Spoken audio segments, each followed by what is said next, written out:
I don't know. Thank you, Miigwech, for that, and it was beautiful. And if I can say to all my relatives who have been a part of this, and what we have heard from our three panelists, if we would uh, uh, listen, if we would have ears to hear, hearts to receive, we would have a new world. So I think this has been very rich, and we want to take what we hear and process it just a little bit. We're asking for a few questions. We're going to process them and see if we might gather some of them. But while we're gathering them and doing them, in the time that we have remaining, we want to ask the panel if they would respond to this. We think that this might help focus for all of us. And again, I want to repeat to everyone listening, I hope that you will treasure this, what we've heard from our three panelists, in your minds and your hearts, and that you'll work it through. I think it will be really helpful. And we want to ask you to help us a little bit more. Why are international standards important? And how is a domestic legislation to implement international standard advancing decolonization for us? And so, and in a way, a lot of what you've said anticipates this. There's a clause at the end of this question that makes it a little more down to earth. Will it change things on the ground? So we'll put that to you, to our panel, and you can maybe one of you wants to do it, or maybe all three of you want to answer. But that's the question. So take it away.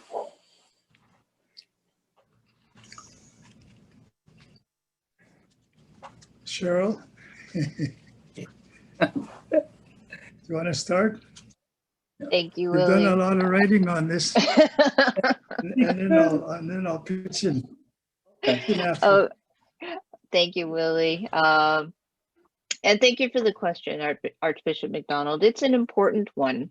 And I think particularly as Canadians, one of the pieces that we, in all of our words tonight, did not touch upon, but it's an important piece to remember, is that this is the very first and the very only human rights instrument that Canada has ever stood in opposition to in the history of human rights. And there are a multitude of reasons for that, which you could put together from what Ellen had to say and what Grand Chief Littlechild had to say about the Indian Act, about residential schools, about doctrine of discovery, terra nullius.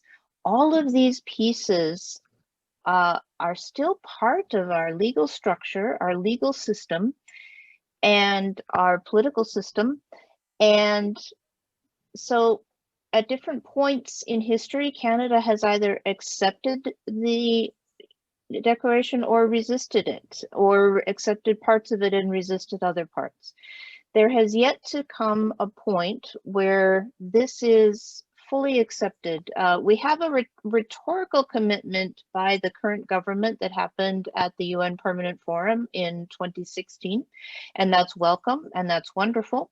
Now it's time to put that into a legislative framework. Get us on the proper start, using the declaration as the framework for the next rounds of action. And by doing that, it also helps all political parties come along, because if it's legislation, there also becomes a compulsion for all governments to begin to move on this path, not just the ones who are friendly to it at the moment in time. It provides a framework, it provides a process, and hopefully it's a process that takes us somewhere, step by step, incrementally. Each law that needs to change, and we know the Indian Act needs to change because the Indian Act is completely out of alignment with the UN Declaration, but that's not the only legal principle in law that needs to change. So this legislation starts us on that path to examine all of the laws and all of the policies that are still in operation, that are still based in all of these old colonial doctrines and old colonial practices. Those are left over from the 16th, 17th, 18th, and 19th century. It's now the 21st century. So we need to get ourselves up to speed. This begins to help do that. And it sets this country on, I believe the word used was honorable path. I think it's very dishonorable for Canada to be opposing a human rights declaration in any form, and that this one should stand out as the exception. That needs to be remedied and that needs to be corrected. And this piece of legislation can certainly begin working on that process. So I'll turn to my other panelists for thoughts they would like to add. Well, could I just add something though? Sure, go ahead, Ellen. Oh, sorry. Yes, please. I have a delay in my. I'm very sorry, Willie. I didn't mean to cut you off. No, go ahead, please. Thank you. I think we also have to remember that what got us to the declaration was the fact that you had previous, like the declaration is built upon other international human rights norms, and so there's a long path to where we got to even just to discuss the draft of the declaration. And Descahe was the first Indigenous person to address the United Nations, saying, we are nations, we want to belong to the League of Nations. And you know, in 1990 we said, we are not Canadian citizens, our rights are international. We have not surrendered any of our lands, our identity. We have treaties which Canada has never respected. But like Cheryl explained, there's a long road.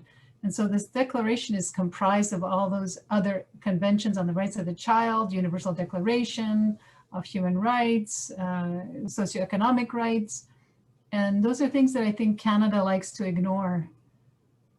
And they have this bureaucratic culture of people who are gatekeepers to ensure that the people who are working at the grassroots level do not have a voice. And I think what this piece of legislation, at least in my interpretation of it, means that people in the grassroots also will have a voice, and that free, prior, and informed consent will include all rights holders, not just the ones Canada chooses as the legitimate rights holders. And so it brings me hope. I have to have hope, right? And to learn from Willie and Cheryl and people like them. You know, it's very hard to think of forgiveness as far as I'm concerned. To me, it's not in my vocabulary. I can say I accept your apology. I can say that let's move on, and we can never forget the past. We should never forget the past, but that's just me. I've had, when I was with Quebec Native Women, I had letters of people saying that they were going to pray for my heathen soul because I'm not a Christian. To me, does that reflect Christianity? I don't think so.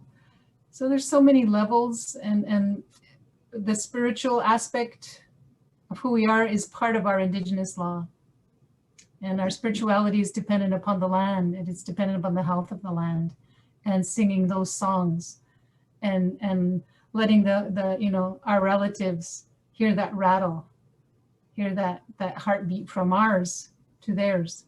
So there's there's so much encompassing in the rights to self-determination that are not necessarily rights that are tangible. They're something that comes from the heart to the mind. And so for me, these human rights instruments have always been there. They were never erased. This is just a reminder to Canada that you claim to be a democracy, you claim to be a human rights defender.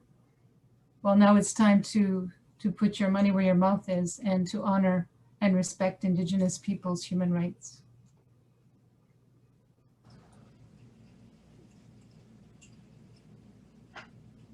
Thank you.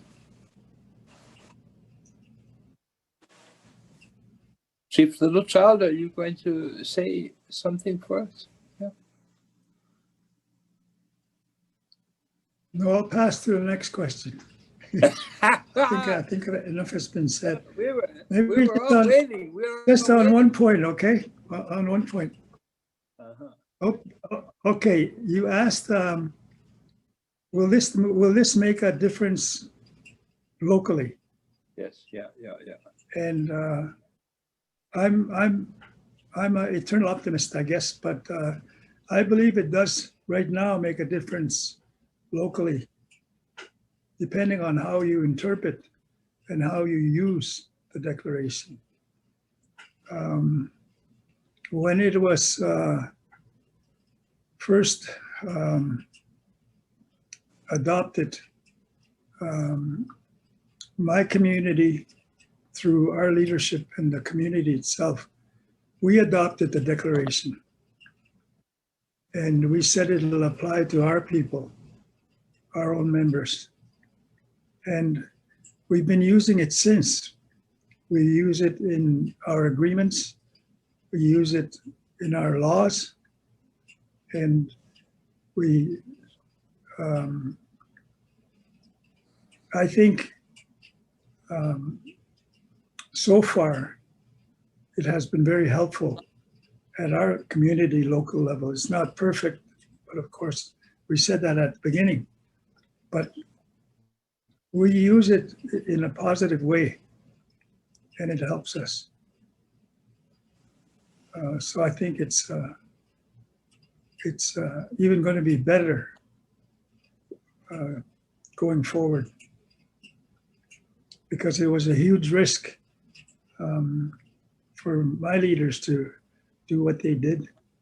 But having worked on it for 25 years, we wanted to get at it right away.